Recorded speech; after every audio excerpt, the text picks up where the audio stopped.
诈骗八总队有一个姓吴的员警呢，即听讲伊去年4月份和投资诈骗偌济，讲几千万。这个员警当时佫被借调到刑事局防诈中心执行一寡行政业务，结果呢，误信网络这个假冒着黄仁勋的投资的专家，加入这个群组了有6摆。这个交钱和这个车手，一直到伊家，因查某囝借钱要投资，因查某囝赶紧报案。虽然讲今年4月份，这刑事局已经抓了这个案件作案的主嫌黄培赛成员，也不原警投资几千万已经提不回来。针对这点呢，刑事局表示讲，这个当人支援期间无重视防治诈骗的相关业务，主要是干行政尔。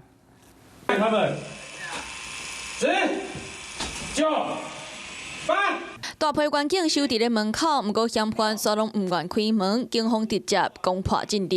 压制，拿下！苦线主嫌当场互压伫涂骹，阁有人为着闪警察，走去24站楼管的外墙，因是承得防备线的成员，假造 AI 教父黄仁勋，骗6000外万，其中一个被害人阁是警察。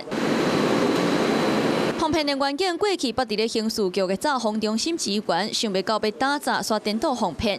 第55岁吴姓员警伫咧保一总队任职，去年到诈防中心支援行政工作。4月伫咧网络顶，互假造黄仁勋的投资网站骗，甲车手指接过6届，辛苦钱拢投入，阁甲查某囝借钱，查某囝感觉唔对，才报案，不过已经损失上千万。这些反诈教育，我们不管是对民众，或者是对我们的员警，我们都一直在施教。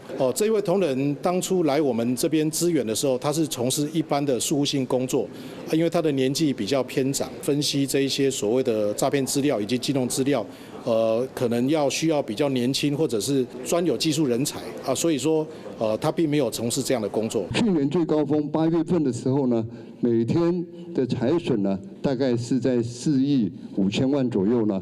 那这样的案件数下降了22.36%。刑事局逐个月拢会固定召开打诈及标榜的记者会，想袂到即马被害人却是家己人。虽然嫌犯已经抓到，不过诈骗集团的手法是愈来愈这样，民众袂当看轻。Hello， 我是林明瑞。想要抢先掌握最及时的新闻资讯吗？赶快订阅、按赞、开启小铃铛，锁定我们华视新闻的 YouTube 频道。